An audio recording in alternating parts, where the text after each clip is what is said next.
welcome to TalkSport here on Global Television. I'm Samuel Odi. Many thanks for joining to this edition of the program. Before we get right into today's conversation, let's go on a quick break. We'll be right back.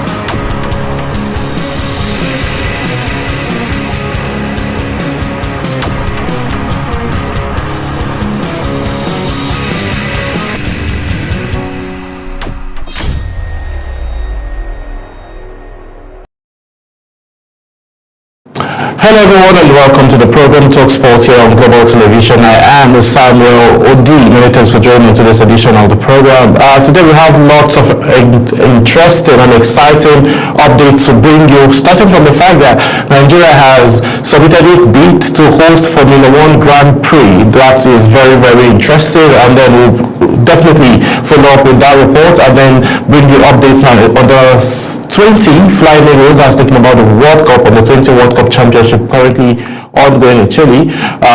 It's ongoing currently with Nigeria getting set to battle Argentina for the final spot, to clinch or to battle for the trophy finally. So we're having that conversation. Also, the Super Eagles of Nigeria held their first training section yesterday in South Africa as they're getting geared up to face on Lesotho in a must-win encounter. And then one of Nigerians ex-international, that's talking about John Mikel Obi, has thrown his weight behind the Super Eagles of Nigeria, saying that they would win and also they will clinch the tickets for the World Cup in Canada, USA, and Mexico, respectively. So we'll have all of those conversations. Also, we'll talk about basketball, the journey of Paul Dialba Solomon, who is someone that is playing professional basketball locally and internationally. We're going to be talking about that from the standpoint of the Nigerian Basketball League, Premier League, that is currently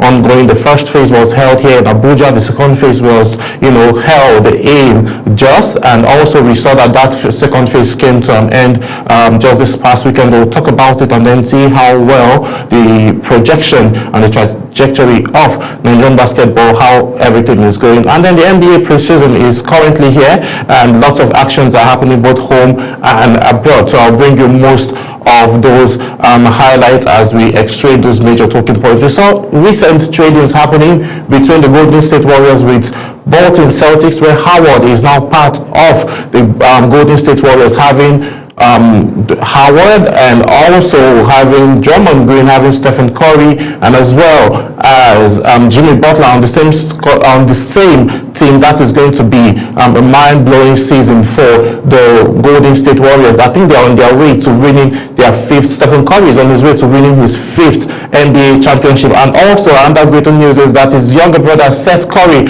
has also joined him in the Golden State Warriors. So we'll be having all of this conversation and more. So now, we start from the home front as always. Nigeria bids to host Formula One Grand Prix here in Abuja, Nigeria. Nigeria has formally launched a bid to host a Formula One Grand Prix in Abuja, a move that could mark the sport's return to the African continent for the first time since 1993. That's over 32 years ago.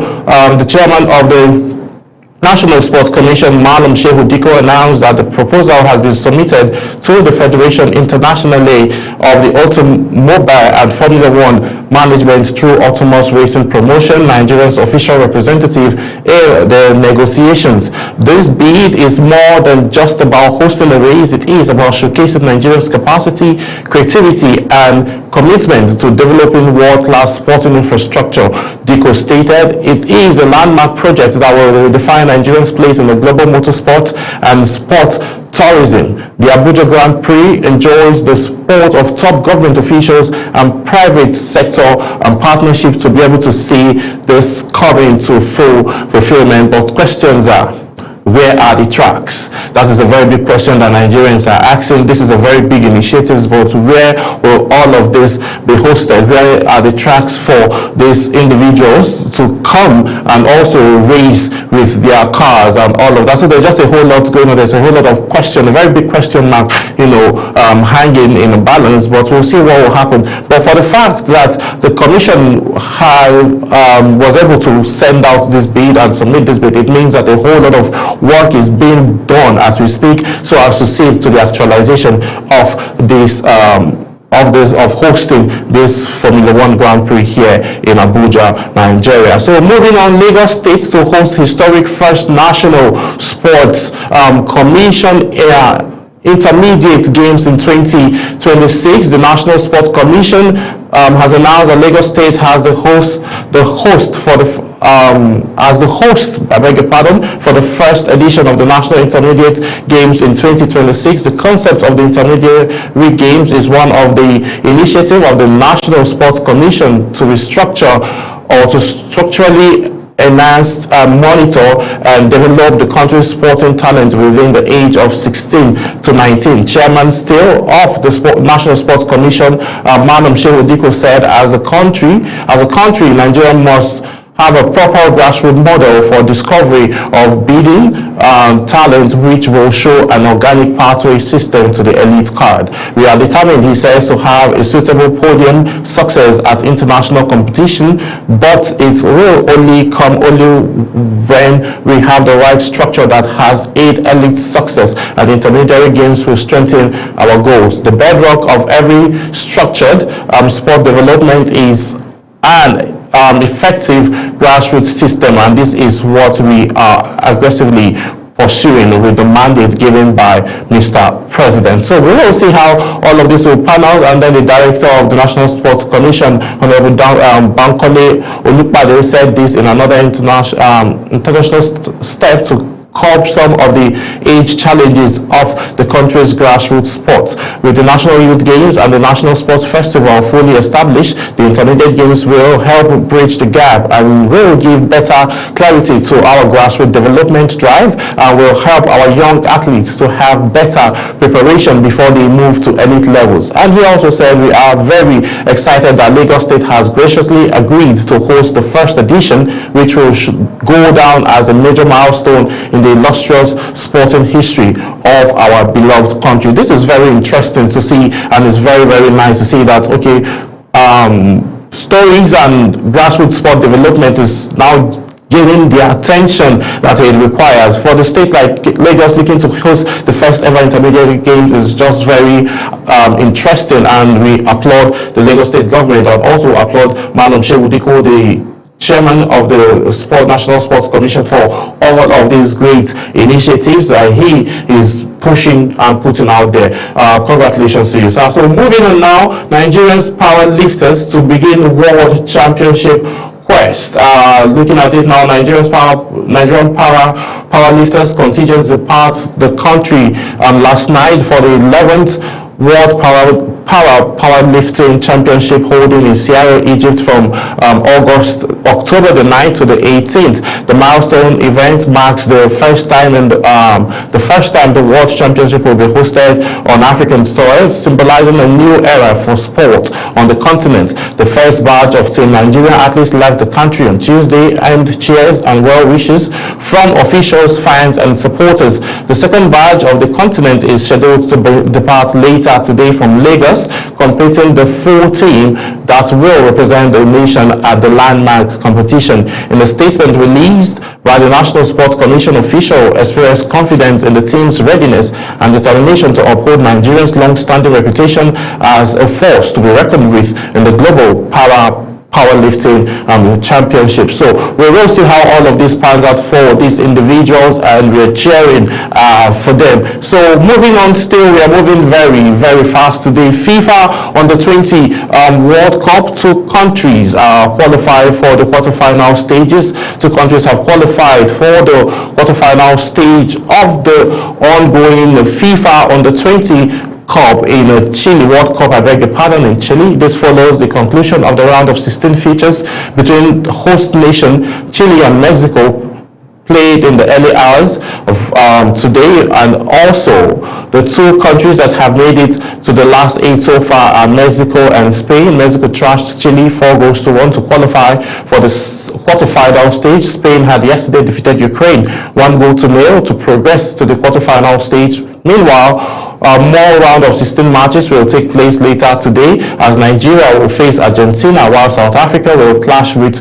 Colombia ahead of this championship. So looking at it now, we've seen a recent back and forth by the Flying Eagles, how they struggled in the Under-20 African Cup of All Nations. Though they struggled, but most of those challenges that they face is being corrected by, as Aliyu Zubairu, that's talking about the head coach, is saying that a whole lot of corrections have been made, and also with the latest addition to the squad, that has helped the team to build more and also to go further with what they are doing, and then that they are very, very healthy and they are very optimistic that they will make it through to the final, if not lifting the championship. Everybody is looking ready according to him, and also the captain Daniel Boni also made a comment saying that the team are very, very focused, and he hasn't seen them as this focus as they are currently, since he has been playing with the squad. So we'll see how all of this will pan out for them, and we're obviously cheering from home for the Super Flying Eagles, I beg your pardon. So moving on now, 2026 World Cup qualifiers, African continents that have booked their spot ahead of the final qualifiers. That was talking about the African zone. That was talking about CAF now.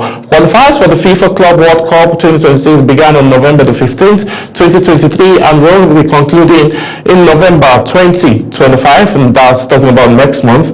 9 countries from the continent are guaranteed to play in the tournament. One more team will then take part in the FIFA Playoff Tournament. So far, only Morocco and Tunisia have confirmed their spot at the next year's World Cup. The remaining slots will be completed in the final 2 features in the qualifying series within the fortnight. But Egypt, Group A with 20 points, Senegal, Group B with 18 points, Benin Republic, Group C with 14 points, Cape Verde, Group D with 19 points, Cote d'Ivoire, Group F with 20 points, Algeria, Group G with 19 points, and Ghana, Group I with 19 points as well, are in their prime position to finish top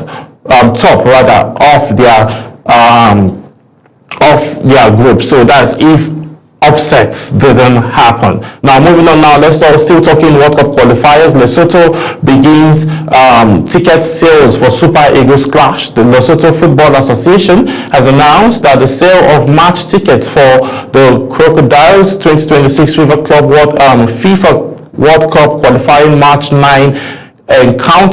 9 encounter against the Super Eagles of Nigeria is on. According to the information on their official website, tickets are available at the Compu Ticket outlet in both Lesotho and South Africa. Lesotho are playing their 2026 World Cup qualifying match in South Africa as they do not have a stadium approved by FIFA to host the international match. The Crocodiles will host the Super Eagles at the new Peter Mokoba Stadium, Poloroke, later on Friday, and also the continent for the place at the Monday, but will be out to play for the Pride in the encounter. They were held to a 1-1 draw by the Super Eagles on match day 1 at Godswill Akpabio International Stadium, and which was an upset for the Super Eagles. Now we've seen lots of them in camp already training, but let me bring you up to speed with that story before we move quickly into basketball. 2026 World Cup qualifiers, Super Eagles hold first training in South Africa. The Super Eagles held their first official training section in South Africa ahead of their 2026 FIFA World Cup qualifying future against Lesotho on Tuesday. As of Tuesday, 17 players took part in the section supervised by the head coach Eric Cho. The players and their officials were in a ballistic mood as they get up for the crucial match day 9 encounter. Meanwhile, Brentford of England defender Benjamin Frederick has linked up with his teammates in camp. Frederick arrived at the team's ranch hotel base after Tuesday's training section. 5 more players are now being expected in camp, and Super Eagles will be up against Lesotho at the Peter Mokaba Stadium on Friday as they get set to face up or to clash up in 2 very intense matches, which they must win. That's if they must advance to the World Cup. And then the second game also will be played in the Gospel of Bible Stadium with Benin Republic, where they'll also have to struggle to win so as they can make it to the World Cup. So we'll see how all of this pan out. This is very, very good, seeing all the players in camp already, the likes of Ademola Lookman, Victor Osimhen, and Moses Simon, and the rest of Moses Chukwueze, and the rest of them, all of them, Samuel Chukwueze, beg your pardon, all of them, Wilfred Ndidi, and the likes of others, Alaina, all of them around in camp and are looking very, very healthy to, take on the next challenge and make sure that the Super Eagles of Nigeria gets to make it through to the World Cup. And again, this is coming from an ex-international talking about John Mikel Obi. As he says, the Super Eagles can still secure a 2026 World Cup ticket. Well, let's see how that will pan out. Former Super Eagles captain John Mikel Obi has insisted that the team can still earn a berth at the 2026 FIFA Club World Cup. The Super Eagles currently occupying 3rd position in Group C with 11 points from 8 games. Eric Chile's side are poised to take on the Crocodiles of Lesotho and Squirrels of Benin Republic in their last 2 games in the qualifying series. They will be guests of Lesotho at the new Peter Mokaba Stadium. Then the Super Eagles will round up their qualifying campaign with a home future against Benin Republic the following Tuesday. Mikel said the players must take responsibility and fight for the nation, and that is what these whole players are looking forward to do. Most of them haven't actually represented the Super Eagles in the World Cup. Most of them have not played in the World Cup before, so it's going to be a very good experience for them to make it through to the World Cup and make Nigeria proud. So we are rooting for the Super Eagles, and we really, really hope that Eric will be able to come up with a formation, with a strategy that would give Nigeria that decisive win that they need, and also not just concede goals. So we are just really cheering for them and hoping that they make it through to the World Cup. So another week shocking. Let's move to the EPL quickly as Arsenal David Ryan signs a new deal with Arsenal United. Arsenal's goalkeeper David Ryan has signed a 3-year deal with the club following a strong performance since joining the club. Yes, Ryan has been very, very instrumental and integral to the Arsenal squad. The new agreements include a higher salary reflecting his growing importance within Mikel Arteta's squad. According to reports, Arsenal have rewarded David Ryan with an improved contract and a higher salary. The new agreement has already been signed, and it's part of the process to give Arsenal's players what they deserve. This move is part of Arsenal's broader strategy of securing core players with long-term deals alongside the likes of Bukayo Saka, William Saliba, and Martins Odegaard. Ryan initially joined Arsenal on a loan deal from Brentford in 2023, which include a buy option too, and option to the club to exercised earlier in 2024. And finally, you all can agree that David Ryan has been very integral to Arsenal, and he is part of the reasons why Arsenal